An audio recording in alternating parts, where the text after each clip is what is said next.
शबरी का और राम जी का संबंध कैसा था? शबरी को गुरुजी ने कह दिया था कि भगवान आएंगे। शबरी को गुरुजी ने कह दिया था कि राम आएंगे। शबरी को गुरुजी ने कह दिया था कि भगवान का दर्शन तुझे यहां होगा। तो शबरी रात दिन भगवान की इंतजार करती थी। गुरु मातंग बाबा ने ये नहीं कहा था शबरी को कि राम परसों आएंगे, कि कल आएंगे, कि नरसों आएंगे, कि 3 तारीख को आएंगे, कि 4 तारीख को आएंगे, कि 8 तारीख को आएंगे, कि 9 तारीख को आएंगे, कि 10 तारीख को आएंगे। ये नहीं बोला था। बस मातंग ऋषि ने शबरी अम्बा से कह दिया था कि राम, जम के बोलो जरा, पर ये नहीं बताया कि कितनी तारीख को आएंगे, कब आएंगे, कैसे आएंगे, किस जगह पर आएंगे।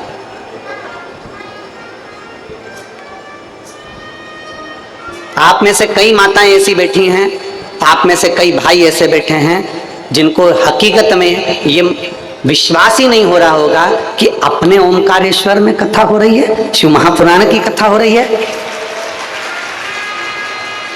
पक्के में कथा हो रही है। और पूरे ओंकारेश्वर में जितने मेरे भगवान देवाधिदेव महादेव की शरण में जितने परिवार रहते हैं और मानधाता की इस पवित्र भूमि पर जितने जितने लोग रहते हैं, जितने जितने शिव भक्त रहते हैं, इनके पास में दूर दूर से फोन आए होंगे। क्यों? हमने सुना है ओंकारेश्वर में कथा हो रही है। क्यों? हमने सुना है ओंकारेश्वर में शिव महापुराण की कथा होने जा रही है। क्यों? हमने सुना कि मानधाता की नगरी में शिव महापुराण की कथा होने जा रही है। कितने कितने बड़वाई वालों से पूछो कितने फोन आए होंगे। यहाँ आसपास में बूंदी वालों से, खंडवा वालों से, हरसुद वालों से, इधर आसपास वालों से, सबसे पूछो कितने फोन आए होंगे कि लोगों ने पूछा होगा क्यों कथा हो रही है, क्यों कथा हो रही है, क्योंकि विश्वास नहीं था। शबरी को मातंग बाबा ने कह दिया था कि राम आएंगे। वो बस उसका इंतजार करती रही कि राम आएंगे, राम आएंगे, राम आएंगे। इंतजार में लगी रही, इंतजार में लगी रही। रोज रंगोली डाल देती, बुआरी काट देती, झाड़ू लगा देती, सफाई कर देती और इंतजार करा करती, बहुत इंतजार करती।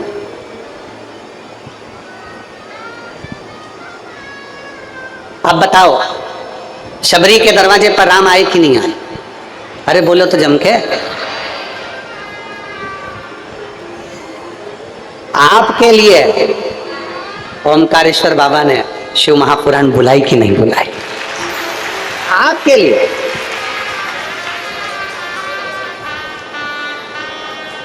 और मैं दोनों श्री नारायण पटेल जी विधायक जी को और श्री सचिन बिरला विधायक जी को धन्यवाद देता हूं। दोनों विधायकों ने और पूरी पंचायत ने, यहाँ के जो सरपंच हैं, यहाँ के जो व्यवस्थापक हैं, यहाँ के एसपी, कलेक्टर, कमिश्नर आदि, टीआई, कांस्टेबल जितने भी हैं, सबने बहुत बहुत सुचारू रूप से उसका इंतजार किया, आएगा। राम जी और शबरी का जो संबंध है, ऐसा संबंध हमारा होना चाहिए। तुमने सुन लिया कथा में कि 1 लोटा जल चढ़ाने से तकलीफ मिटेगी। अगर गुरु के वचन पर शबरी ने विश्वास करा, मातंग ऋषि के वचन पर, तो राम जी के वचन अर्थात गुरु के वचन पर जब भरोसा करा, गुरु के वचन पर जब विश्वास करा, तो राम जी को शबरी के दरवाजे पर आना पड़ा।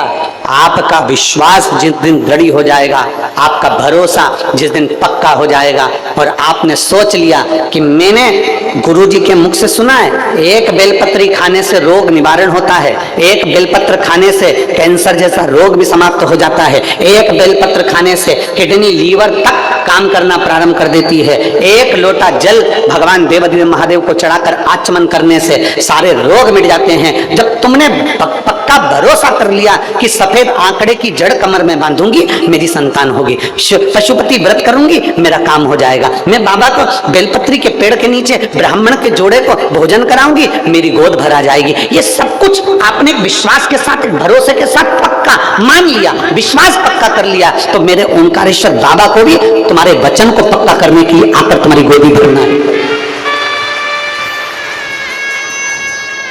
एक भरोसा पक्का करो, एक विश्वास पक्का करिए।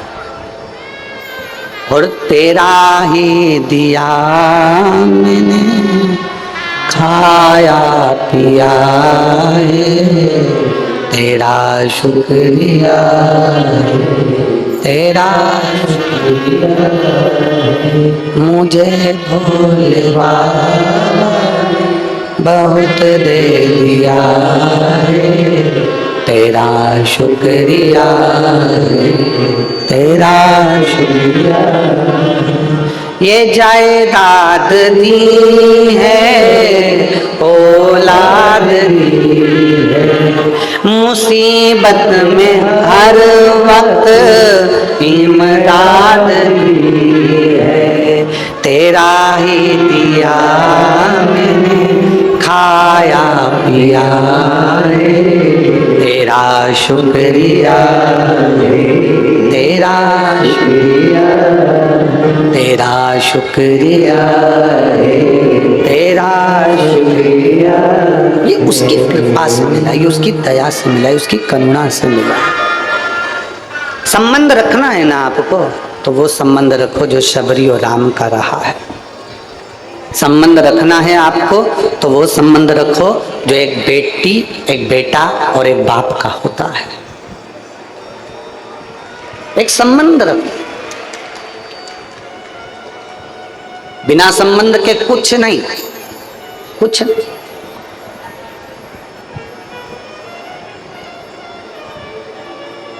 शंकर जी के मंदिर में पार्वती माता जरूर होती है, बोलो सही है कि गलत है?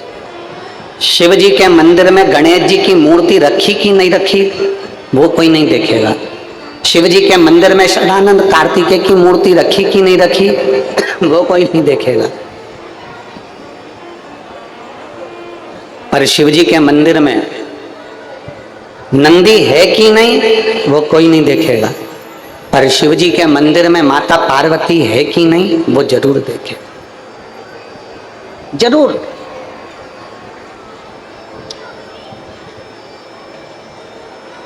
यहां परली बैजनाथ वाले सोमानी जी यजमान पद ग्रहण करे हैं, बैठे होंगे। कहाँ बैठे हैं? आगे बैठे होंगे। हाँ, ये बैठे हैं। ये परली बैजनाथ वाले सोमानी जी हैं, जिनके पिताजी ने सीहोर में कुबेरेश्वर धाम पर कथा करवाई थी ऑनलाइन। तब उन्होंने संकल्प लिया था कि 12 ज्योतिर्लिंग में जब जब कथा हो तो बाबा ऐसी कृपा करे कि हम भी यजमान पद ग्रहण करें। उज्जैन, फिर ओमकारेश्वर, ऐसी कृपा बनी हुई है कि, और इसमें से कई ऐसे यजमान हैं जो उज्जैन में भी बने, फिर यहाँ पर भी बने। नियम ले लिया कि बाबा तू देते रहना, और तू देते रहेगा तो मैं तेरी कृपा से 12 ज्योतिर्लिंग में से किसी एक ज्योतिर्लिंग में तो ऐसी कृपा कर देगा कि मैं भी यजमान पद ग्रहण कर लूंगा। ये तेरी कृपा।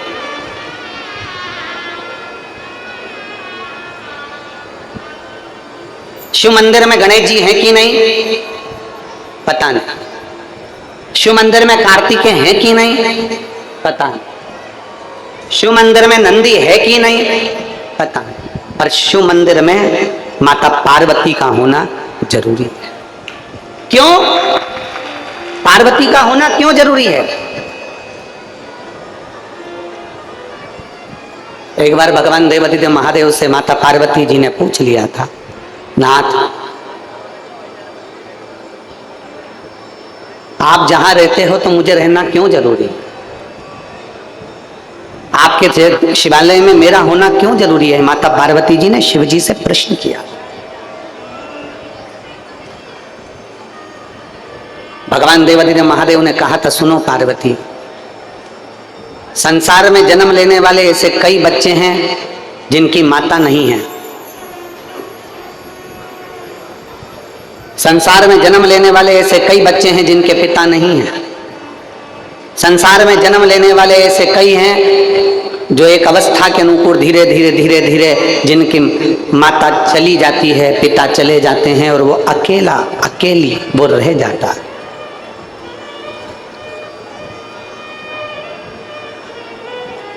दुनिया के लोगों को लगे कि उनकी माता नहीं है, पर पार्वती, जिस मंदिर में, जिस शिवालय में लोग मुझे प्रणाम करने आएंगे ना, तेरा दर्शन अगर उसको उस शिवालय में हो जाएगा तो माता की कमी उसकी जिंदगी में कभी नहीं रहेगी। माता की कमी कभी जिंदगी में नहीं रहेगी। और सुन पार्वती, मैं विश्वास हूं, तू श्रद्धा है।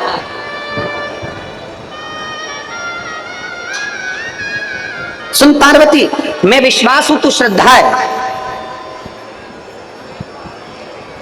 मेरे धाम तक अगर किसी भक्त को पहुंचना है, मेरे करीब अगर किसी को पहुंचना है, तो ये दो चीजें उसके पास में होना जरूरी है। एक शंकर पर विश्वास और एक गुरु की वाणी पर श्रद्धा होना जरूरी है। तो पहुंच जाए, वो मेरे करीब तक पहुंचे।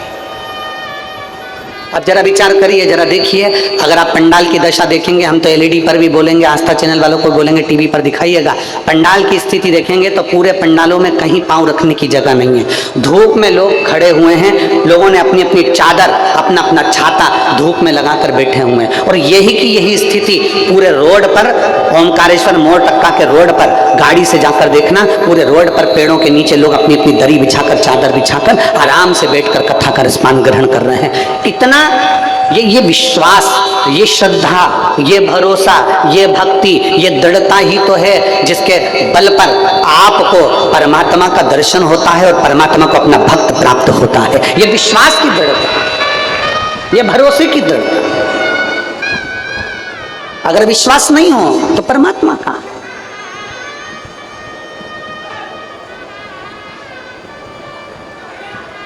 और मैंने आंगन नहीं बुआरा, कैसे आएंगे प्रभु, अब तक गंदा पड़ा है द्वारा, कैसे आएंगे प्रभु, कैसे आएंगे प्रभु, कैसे आएंगे प्रभु, कैसे आएंगे भगवान, कैसे आएंगे प्रभु, अब तक गंदा पड़ा है द्वारा, कैसे आएंगे।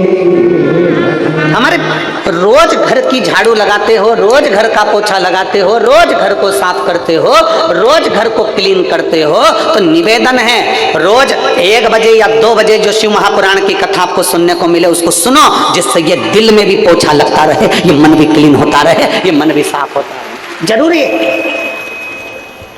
उसका साफ होना जरूरी। जिस पवित्र भूमि पर मार्कंडे बाबा ने धर्मराज युधिष्ठिर को शिव महापुराण की कथा का वाचन किया, स्कंद पुराण का रेवा खंड मार्कंडे बाबा श्रवण करा रहे हैं धर्मराज युधिष्ठिर को। मार्कंडे बाबा श्रवण करा रहे हैं धर्मराज युधिष्ठिर को कि शंकर कैसे प्रकट हुए, शिव कैसे आए, शंकर कैसे आए,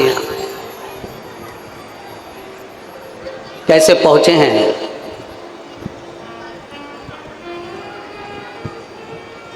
महाराज, जिस भूमि पर संत, साधु, गुरुजन, तपस्वी जन तप करते हो, तपस्वी तप करते, उस भूमि पर ओमकारेश्वर बाबा का प्रागट्य होना, और बहुत ध्यान देना,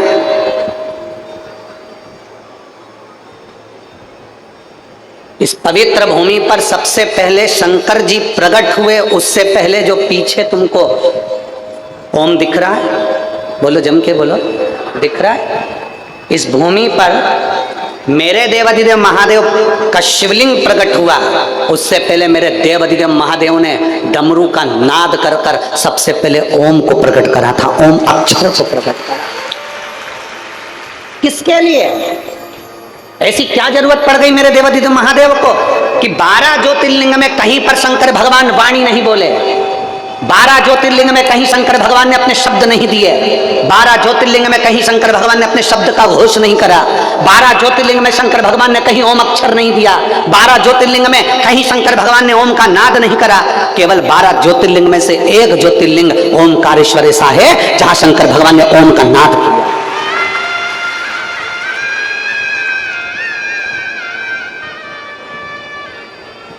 काशी में भगवान शंकर ने ओम का नाद नहीं करा, उज्जैनी में शंकर भगवान ने ओम का नाद नहीं करा। 12 ज्योतिर्लिंग के चरित्र को उठाकर देखिए, 12 ज्योतिर्लिंग के पूरे पूरे चरित्र का स्मरण करिए, 12 ज्योतिर्लिंग के पूरे पूरे वेद और पुराण का शास्त्र का अध्ययन करिए, कहीं पर भगवान शंकर ने ओम का नाद नहीं करा। केवल एक मां रेवा का तट, ये पवित्र भूमि ओमकारेश्वर की, जिसमें सबसे पहले शंकर भगवान ने ओम का नाद किया है। सबसे पहला ओम का नाद शिव जी ने किया। किसके लिए? मार्कंडे ऋषि कह रहे हैं, मार्कंडे बाबा कह रहे हैं, धर्मराज युधिष्ठिर से सुनो धर्मराज, 60,000 राक्षस असुर दानव एक साथ एकत्रित हुए और उनका नाम कालके हुआ। कितने असुर, कितने राक्षस? 60,000 असुर, 60,000 दानव, 60,000 राक्षस, 60,000 असुर एक साथ एकत्रित हो गए तो उनका नाम कालके असुर हुआ, कालके दानव हुआ।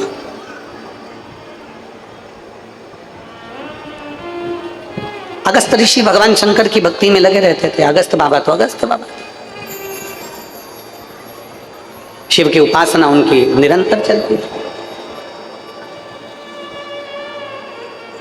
अगस्त ऋषि ने देवाधिदेव महादेव के साथ में माता पार्वती का स्मरण किया, मां को याद किया। जैसे अभी हमने कथा में कहा था कि मां के रूप में माता पार्वती जी मंदिर में, देवालय में, शिवालय में बैठी, और बहुत जरूरी है। घर में मां का होना और हाथ में माला का होना। जिसके घर में मां है और हाथ में माला है, उसका नाश दुनिया में कोई नहीं कर सकता।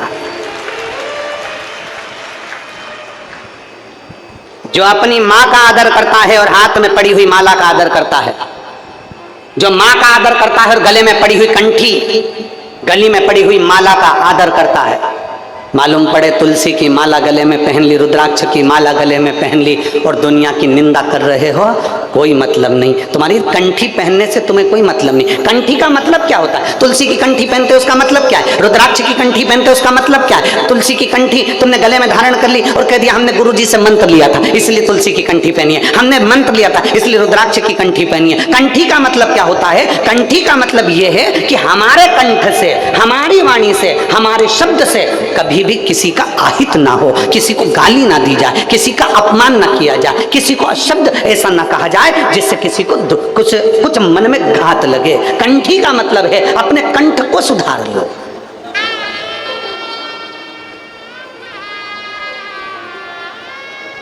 अपने कंठ को सुधारना मतलब कंठी का। मंगलसूत्र का क्या मतलब है? चलो री मेरी जीजियो निमाड़ वाली, बोलो तो जरा जल्दी। मंगलसूत्र का क्या मतलब है?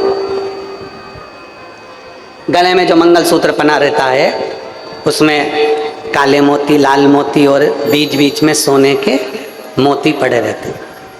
मंगलसूत्र का मतलब है कि तेरे गले में ये जो मंगलसूत्र पड़ा हुआ है, मतलब तू अकेली नहीं है, तेरे साथ पीछे से कोई बली, कोई तुम्हें बल देने वाला, कोई तुम्हें ताकत देने वाला, पीछे से तेरे साथ कोई ना कोई कदम मिलाकर चलने वाला तेरे साथ चल रहा है। ये मंगलसूत्र।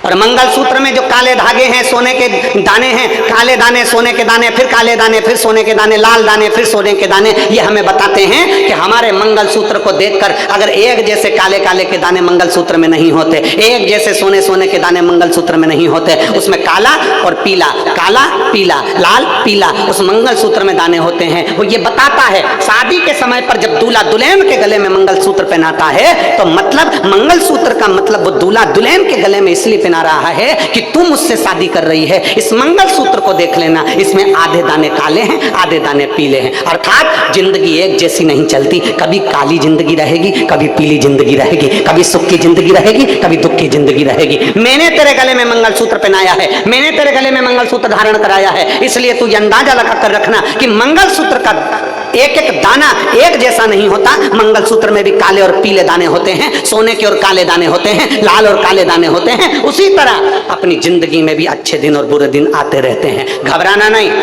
मंगलसूत्र में आखिरी में एक नीचे कटोरी आ जाती है। बोलो बोलो, जम के बोलो जरा, जी जी सही है गलत है?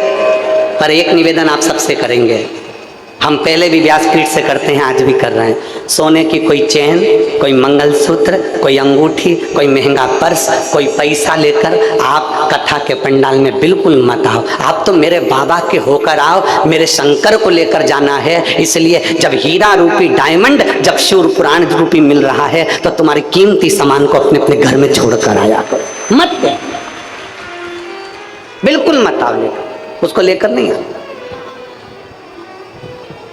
मंगलसूत्र में काला पीला, सोने का, फिर काला, और आखिरी में आ जाती है एक छोटी सी, जम के बोलो, कटोरी, कोई छोटा सा पेंडिल।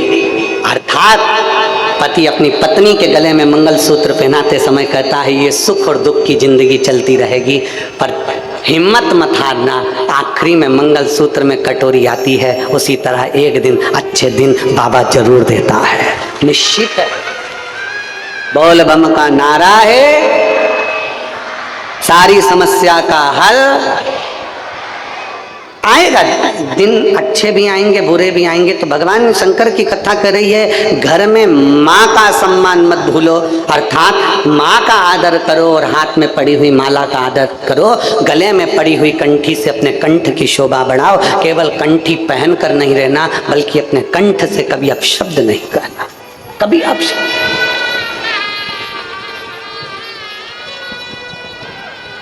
ना जाने कितने कितने पुण्य हम अपनी जिंदगी के कर बैठते हैं, तब जाकर कोई अच्छा कार्य हो पाता। हम कल वो यशराज महाराज जी से कह रहे थे कि अपन जिनके यहाँ ठहरे हैं कोई सोनी परिवार में, कोई विशाल जी वगैरह सोनी जी का फार्म हाउस है, उसमें हम लोग ठहरे हुए हैं। तो हम उनसे कह रहे थे यशराज को कि कितने पुण्य वाले जीव होंगे कि हमारे एक तो ठाकुर जी की सेवा, दूसरे हमारे शंकर जी की सेवा, तीसरी हमारी माला जाप अनुष्ठान हमारे पूरे यहीं चल रहे हैं। इस मकान का वास्तु हुआ कि नहीं हुआ, इस मकान में कोई ठहरा कि नहीं ठहरा मालूम नहीं, पर ना जाने कौन से पुण्य सोनी परिवार ने करे होंगे कि देवाधिदेव महादेव कुबेर भंडारी उसमें आकर अपना अनुष्ठान जाप और पूजन कर रहा है। ये कितना कहाँ से पुण्य लेकर आए होंगे, सोचो कहाँ से पुण्य ला।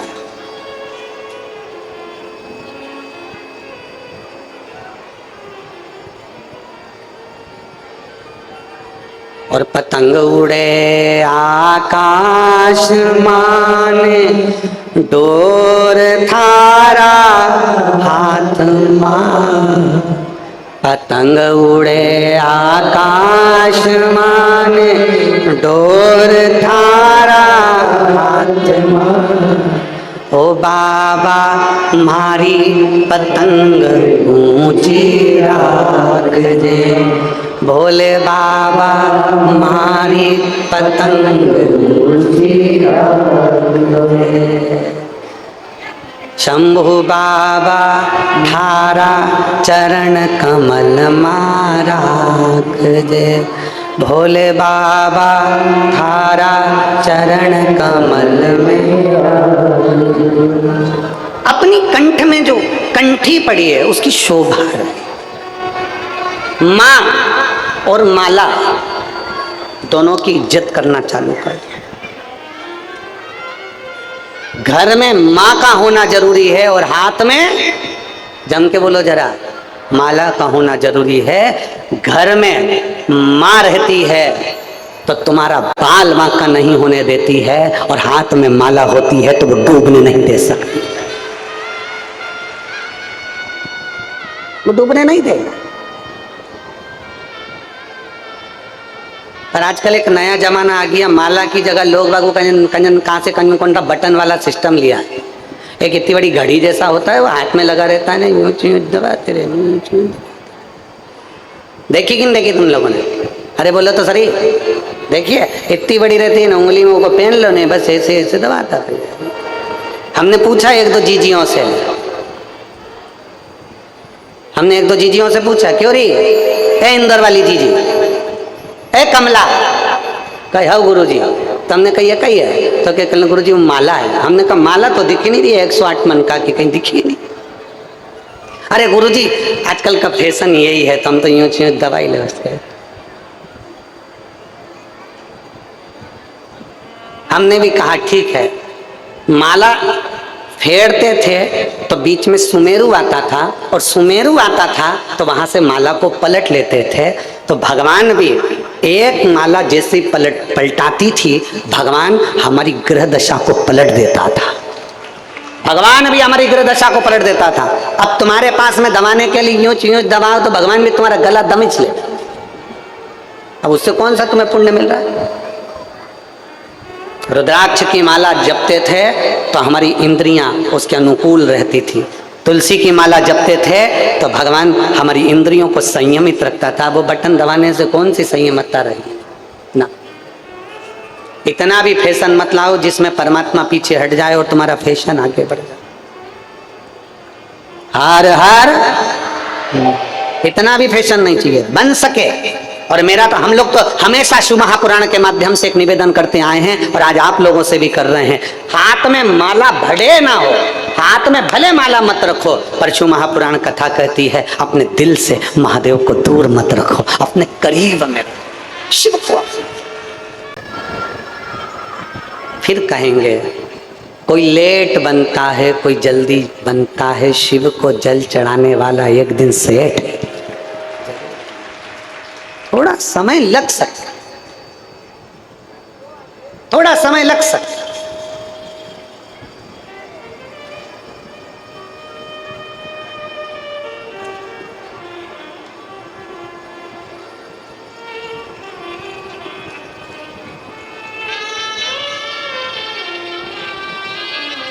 कल एक अब हम बोलेंगे ना तो तुम लोग कहोगे कि गुरुजी ऐसा बोल जाते हैं, तो कई दिनों तक विवाद चलता रहता है।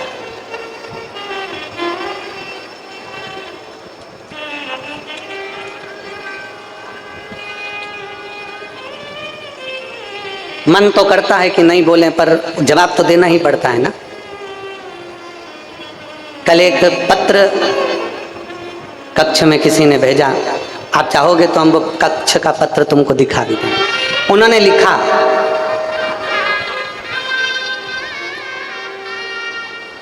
हमारी ड्यूटी तो यहीं बाबा ओंकारेश्वर के यहीं लगी रहती है। आप कल कथा में इतना इतना वर्णन कर रहे थे कि शंकर को जल चढ़ाने से ये होता है, शिव जी सुनते हैं, बाबा ऐसा करते हैं, बाबा झोली भरते हैं। हमारी ड्यूटी तो यहीं ओंकारेश्वर में है, और मैं कई साल से यहाँ पर ड्यूटी दे रहा हूँ। उसके बाद मेरे बाबा क्यों नहीं सुन? अब हम बोलेंगे ना तो लोगों को काली मिर्ची लग जाएगी।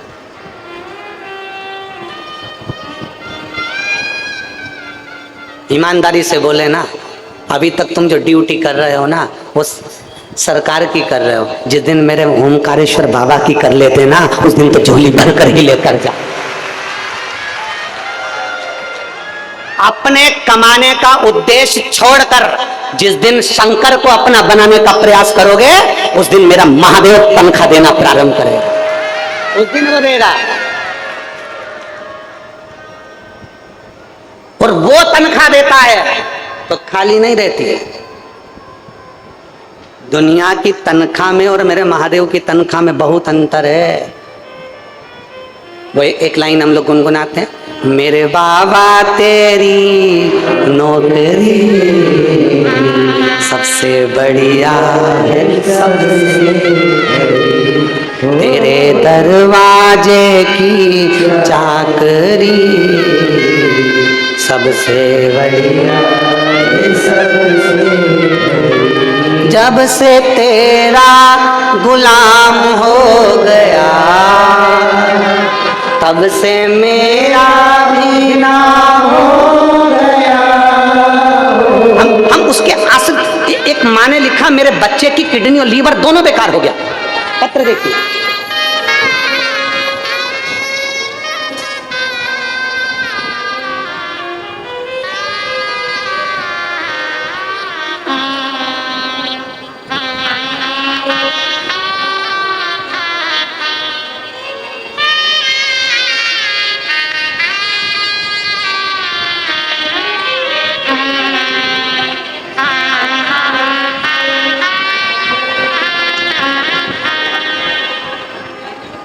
अब देखिए जरा, दुनिया की नौकरी और परमात्मा की नौकरी में क्या अंतर है, जरा इस पत्र में देखिएगा। मैं राधा बिरली सनावत से हूँ, मेरा मोबाइल नंबर ये है। राधा जी कहीं बैठी हो, राधा बिरली सनावत से, आप ही हैं बेटा? आ जाइए, एक बेलपत्र लेकर जाइए, आइए।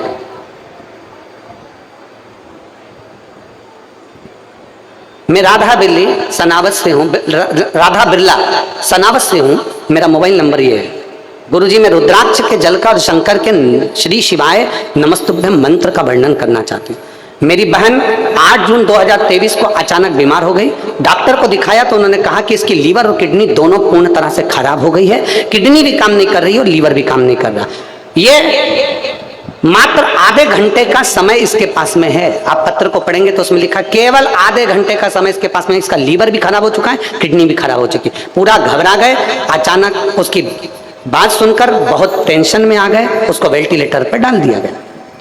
वेंटिलेटर पर डाला तब हम सीहोर किसी को भेजे और वहां से रुद्राक्ष बुलवाए। शंकर जी के मंदिर में जल चढ़ाना प्रारंभ करा और रुद्राक्ष का जल उसको गलाकर उसके शरीर पर लगाना प्रारंभ करा।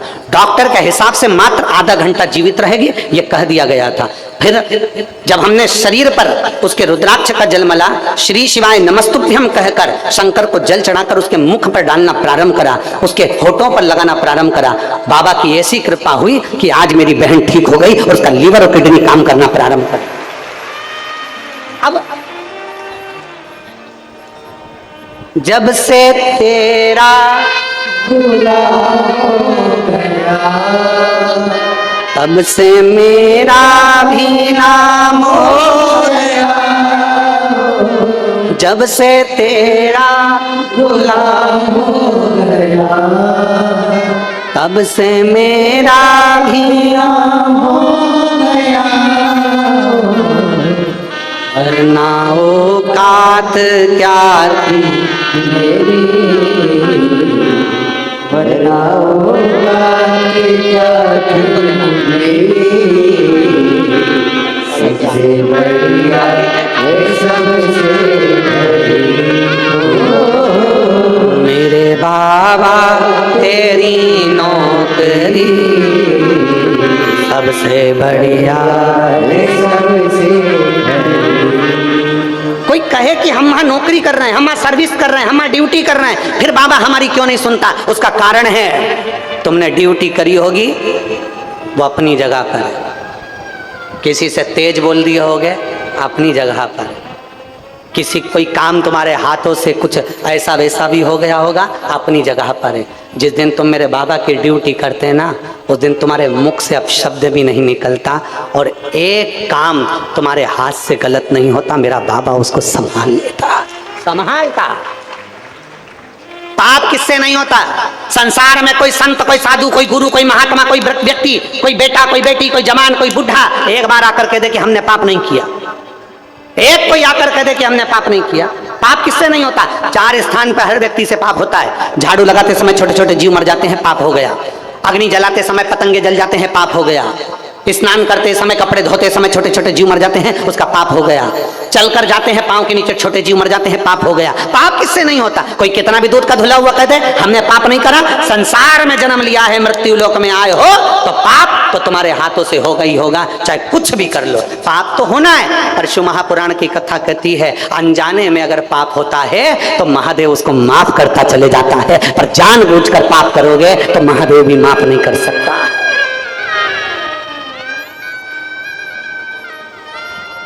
अनजाने में पाप करोगे तो महादेव भी तुमको माफ नहीं कर सकते। मत बुरे कर्म कर वरना पछताएगा। तो सुन लो जरा अच्छे से, तेरा क्या होगा रे कालिया। याद? अरे भगवान की आंखों से तू बच नहीं पाएगा, तू बच नहीं पाएगा। बड़ा बड़ा कठिन है, समझना कठिन है ना कि क्या क्या। अरे लगे उसकी भक्ति में, उसकी नौकरी में, उसकी सर्विस में लगे, उसकी ड्यूटी कर रहा है।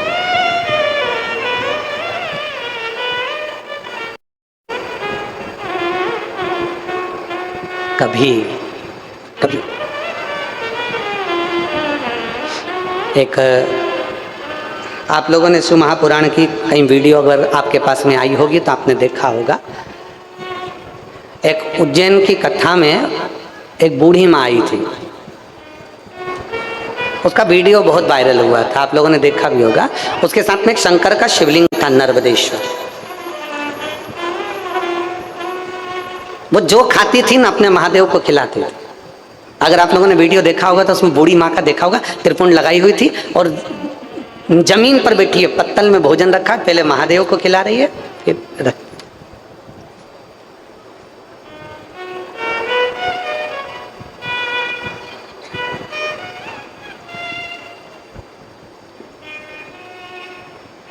सात दिन में एक दिन हम भी भोजनशाला में जाते हैं दर्शन करने के लिए, कथा स्थल घूमने के लिए जाते हैं।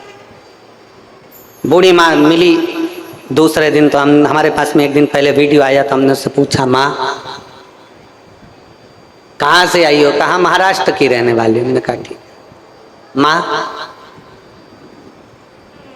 तुम कल वो भोजन करा रही थी महादेव को पत्तल में? हाँ।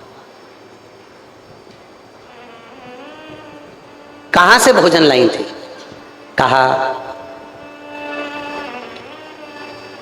मेरे पास में 3 दिन से भोजन नहीं था, तो मेरी पड़ोसन ने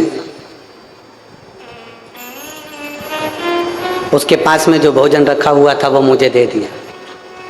3 दिन पुराने भोजन का तुम भोग लगा रही थी? मेरा नियम है, जो मैं खाऊंगी मेरे महादेव को दूंगी, जो मैं पहनूंगी वो महादेव को दूंगी, जो मेरा है वो मेरे महादेव का है। जो मेरा है,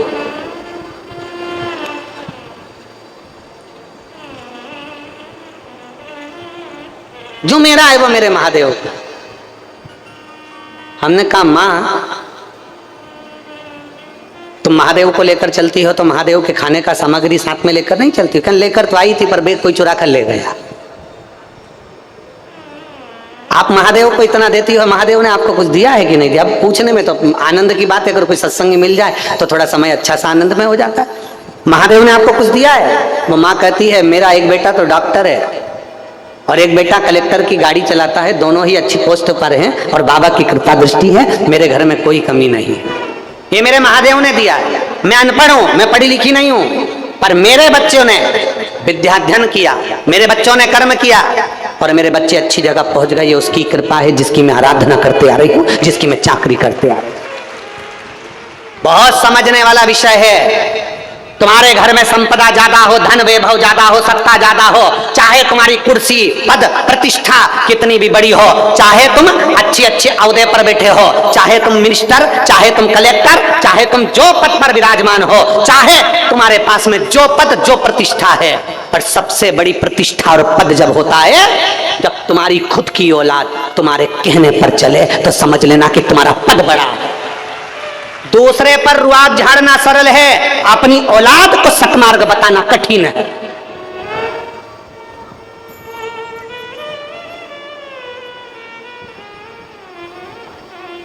एक मास्टर, पढ़ाने वाला टीचर 50 बच्चों को, 50 स्टूडेंट को पढ़ाता है, उनकी किस्मत बना देता है, उनका भाग्य बना देता है। पर एक टीचर अपने ही बच्चे को उस तक नहीं पहुंचा पाता। कारण क्या होता है? वो दूसरे आएंगे तो पांव पड़ेंगे, दूसरे आएंगे तो सम्मान देंगे, सर सर, दूसरे आएंगे तो आदर करेंगे, दूसरे आएंगे तो सलूट ठोकेंगे, पर आपकी औलाद आपके चरण नहीं छू पाती, आपकी औलाद आपको प्रणाम नहीं कर पाती, आपकी औलाद आपका सम्मान नहीं कर पाती। उस समय हृदय कछोटता है कि मैंने इतना करा तो किसके लिए करा, मैंने गाड़ी बंगला जमीन जायदाद सत्ता वैभव संपदा किसके लिए बनाई, जब मेरी औलाद मेरी ना सुन रही है, मेरी औलाद मेरा कहना नहीं मान रही है, मेरी औलाद मेरा सम्मान नहीं कर रही है, मेरी औलाद मेरा सत्कार नहीं कर रही है, तो मैंने वैभव किसके लिए करा, मैंने नौकरी किसके लिए करी, मैंने तनख्वाह किसके लिए लाया, मैं इतना वैभव किसके लिए बनाया। जब औलाद नहीं पूछ रही तो मैं किसके लिए कर रहा हूं। उस जगह पर याद आती है कि ये गुलामी मैंने संसार की करी, अगर ये गुलामी मैंने महादेव की करी होती तो मेरा बेटा भी संस्कारित होता, मेरा परिवार भी संस्कारित होता, मेरा बेटा भी संस्कारित होता और मेरा परिवार भी संस्कारित होता, और मेरा बेटा आज मेरा सम्मान कर रहा होता, मुझे प्रणाम करता। दूसरे के बच्चे प्रणाम कर रहे हैं, दूसरे के बच्चे सलूट ठोक रहे हैं, दूसरे के बच्चे आकर सत्कार कर रहे हैं, और खुद के बेटा बेटी बाप बेटा सोफे पर और पांव पसार कर बैठे हैं, और जहां ऑफिस में पहुंचे तो sir sir sir sir sir दुनिया करती है, और मालूम पड़े औलाद सम्मान ना करे तो काय का सर। और जिस दिन तुम्हारी औलाद तुम्हारा सम्मान ना करे उस दिन मेरे महादेव को याद करना और थोड़ी सी गुलामी उस शंकर की करना प्रारंभ करना, फिर तुम्हारे बच्चों में जो बदलाव आएगा, तुम्हारे बच्चों में जो संस्कार मेरा महादेव देगा, फिर उसको देखना कि तुमने जो दिया और मेरे महादेव ने जो दिया उसकी तनख्वाह में क्या अंतर आया, फिर उसकी देने में क्या अंतर आया, फिर उसकी गुलामी करना। मेरे बाबा तेरी नो सबसे बढ़िया है, सबसे जब से तेरा भूला हो गया।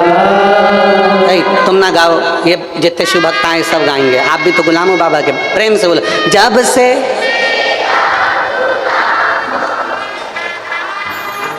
तब से वरनाओं का क्या थी मेरी सबसे। बहुत बढ़िया, कितना जोरदार गाते हो रे तुम लोग, नजर उतरवा लेना हो। शिव अरे खाली ना जाता दर से तुम्हारे, खाली ना दर से तुम्हारे, मैं भी खड़ी हो लगी अपने हृदय से लगा लो गिरा जा रहा हो, उठा लो भोले अपने दर से अब तो ना टालो, गिरी जा रही हो, उठा लो। मार्कंडे बाबा कह रहे हैं धर्मराज युधिष्ठिर से 60,000 असुरों ने मिलकर पूरी पृथ्वी को तहस नहस करने का विचार कर, जिनका नाम था काल के असुर दानव। अब वो काल के दानव सारे की सारे 60,000, जैसे ही ऋषियों को मालूम पड़ा, संतों को मालूम पड़ा, गुरुजनों को मालूम पड़ा, तो उन्होंने यज्ञ अनुष्ठान करना प्रारंभ कर।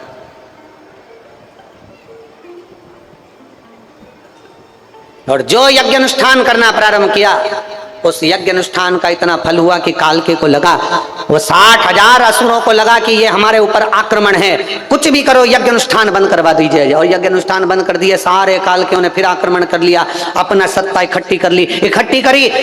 क्रोध आ गया अगस्त बाबा को, अगस्त बाबा को क्रोध आया। देवताओं ने जाकर उनसे विनती करी, निवेदन करा, आप कुछ करिए। अगस्त ऋषि ने कहा करूं क्या, पृथ्वी पर मैं इनको मारने के लिए जाता हूं, इनको संहार के लिए जाता हूं, इनको भस्म करने के लिए जाता हूं, तो ये सब तो जल के अंदर जाकर छुप जाते हैं, अब करें तो करें क्या। तो कहा आप कुछ कर सकते हो। अगस्त ऋषि ने कहा मैं शंकर की और माता पार्वती की आराधना करता हूं और मुझे विश्वास है मेरा देव अधिदेव महादेव और मेरी माता पार्वती जरूर कोई हल करेंगे। माँ जगत जननी ने आकर तुरंत उसी पल, उसी क्षण, उसी घड़ी अगस्त ऋषि से कह दिया मां पार्वती जी आकर बोली, अगस्त बाबा सुनो, एक काम करो, जैसे ही सारे के सारे काल के जल के अंदर जाकर समुद्र में छुपते हैं, तुम सारे समुद्र का पानी पी जाओ और अपने पेट के अंदर समुद्र को सुखा दो। जैसे ही सुखाओगे ये सब मर जाएंगे, ये सब समाप्त हो जाएंगे। अगस्त ऋषि ने मां पार्वती का कहना माना। मां आप कह रही हो? हाँ। समुद्र निकल गए, पूरे पेट में उसको सुखाने का प्रयास कर, राइट? काल के सब प्राण छूट गए, कुछ बचे, कुछ काल के बच गए, छुप गए, समुद्र में से बाहर निकलकर छुप गए थे, इसलिए बच गए। अब करें तो करें क्या? कौन मार सकता है? कौन मारेगा? कहा इंद्र, वरुण, गरुण, किसी देव में वो बल नहीं है कि कालके को मार दे। केवल एक, जिसने भगवान का संग कर कर शिवलिंग के निर्माण करे हों और शंकर के निर्माण कर कर भगवान शंकर की जिसने आराधना करी हो, केवल वही मार सकता है, केवल वही, उसके सिवाय कोई नहीं मारेगा। जिसने शिव की आराधना करी, शंकर की आराधना, जिसने शिवलिंग का निर्माण कराओ और शंकर उसको बल देंगे तो वो मरेगा, नहीं तो नहीं मर सकता था। अब कौन मारेगा? कौन मार सकता? इंद्र ने अपने सारथी मातली को भेजा। इंद्र के सारथी का नाम था मातली। शिव भक्त को लाने के लिए शंकर भक्त को ही भेजा जाता। कई माताएं आप लोग जब आ रही होगी ना, तो आप लोगों ने विचार करा होगा, इसने भी कह दिया मैं चलूंगी, उसने भी कह दिया मैं चलूंगी, उसने भी कह दिया मैं चलूंगी, सबका आने का था। पर जब गाड़ी तैयार हो गई, चलने की तैयारी हो गई, सूचना मिल गई कि गाड़ी बहुत दूर रुक रही है, पैदल बहुत चलना पड़ेगा, इतने में 2-3 खसक गई, 2-3 खसक गई। अब वो 2-3 खसक गई, उसकी जगह कोई 2-3 दूसरी, अर्थात मेरे देवाधिदेव महादेव को जिसको बुलाना था, जिसके ललाट पर लिखा है, अब भगवान अगर सबको बुला लेगा तो सबकी गोदी भरना पड़ेगी, सबकी झोली भरना पड़ेगी, जो मांगेगा देना पड़ेगा। तो शंकर भगवान भी सोचता है कि चलनी लगा दूं, छनते छनते आएंगे। शिव जी भी तो सोचते चलते चलते आओ, थोड़े थोड़े कम करके, जितने कम यहाँ पहुंचेंगे उस हिसाब से उनकी व्यवस्था मुझे करना पड़ेगा, करना पड़ेगा। देवाधिदेव महादेव, शंकर का भक्त इसको मार सकता है, शिव का भक्त। अब उसको लेने के लिए किसको भेजे? अर्जुन एक ऐसे हैं जो भगवान शंकर के शिवलिंग का निर्माण करते हैं। अर्जुन एक ऐसे हैं जो भगवान शंकर के मंदिर का निर्माण करवाते हैं। अर्जुन एक ऐसे हैं जो शिव तत्व में डूबे रहते हैं। अर्जुन एक ऐसे हैं जो भगवान कृष्ण की संगति पाकर भगवान शंकर की पूजन में लगे रहते हैं। भगवान कृष्ण ने अर्जुन को शंकर की पूजन का विधान बताया। भगवान कृष्ण ने अर्जुन को पाशुपति अस्त्र का विधान बताया। भगवान कृष्ण ने अर्जुन को भगवान शंकर के पूजन का विधान बताया। भगवान कृष्ण अर्जुन को शंकर की आराधना का विधान बताया कि शिव कैसे प्रसन्न होंगे। अर्जुन भगवान शंकर की आराधना में लगा रहता था, भगवान शिव की भक्ति में लगा रहता था। बालू रेत उसका शिवलिंग, कंकर उठा लेता, उसकी पूजन करता, कहीं जाता शिवलिंग का निर्माण करता। अर्जुन शंकर की पूजन में लगा रहता। तो अर्जुन शंकर के भक्त हैं। शंकर के भक्त को लेने के लिए शंकर के भक्त को ही भेजा जाता है।